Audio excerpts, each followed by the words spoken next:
Mi nombre es Joana Claros, estudiante de Psicología de cuarto semestre. A continuación analizaremos de forma exhaustiva un caso de esquizofrenia evidenciado en una película denominada El amor de los inocentes.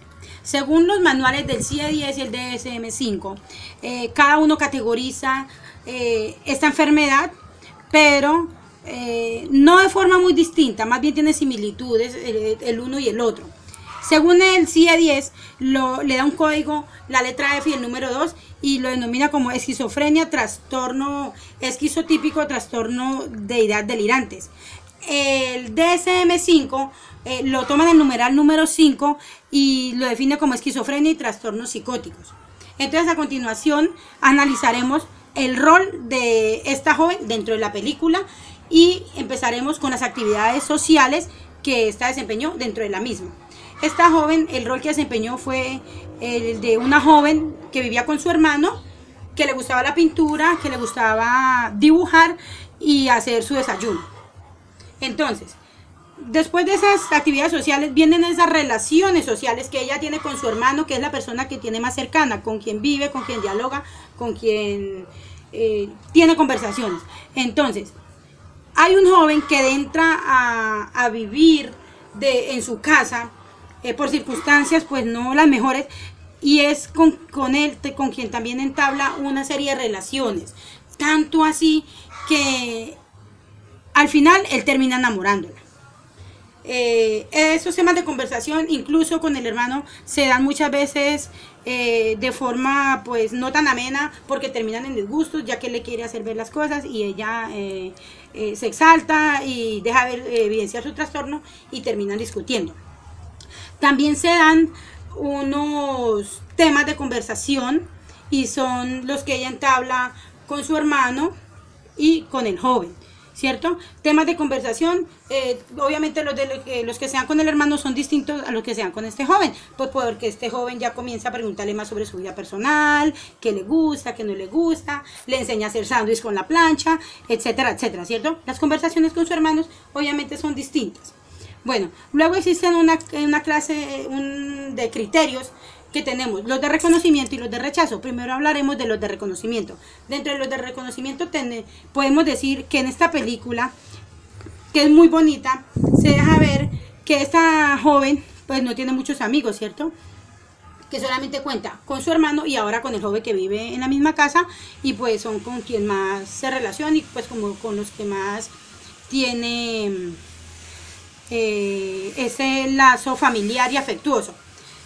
Dentro de esos criterios de reconocimiento, ella no puede entrar como a participar de ellos. ¿Por qué? Porque no es reconocida pues de pronto por sus pinturas, por sus dibujos. No, esas personas así no son como incluidas dentro de ese número de criterios para ellas ser reconocidas por X o Y talento o por X o Y motivo. No, antes que todo ellas más bien se enfrentan como a esos criterios de rechazo. ¿Por qué? Porque esos criterios de rechazo, según la sociedad, es que esas personas pues no son para tenerlas de amigas, o esas personas dice la gente que es que están locas, etcétera, etcétera, que deberían estar por ahí internadas en un centro psiquiátrico, ¿cierto? Entonces, estas personas tienen que enfrentarse a esta serie de rechazos por parte de la sociedad. Podemos ver que en la película ella quiso pues como ser reconocida y como querer colaborar en cuanto al tránsito vehicular, pero lo único que hizo fue que un desastre, o sea, todo terminó en un caos.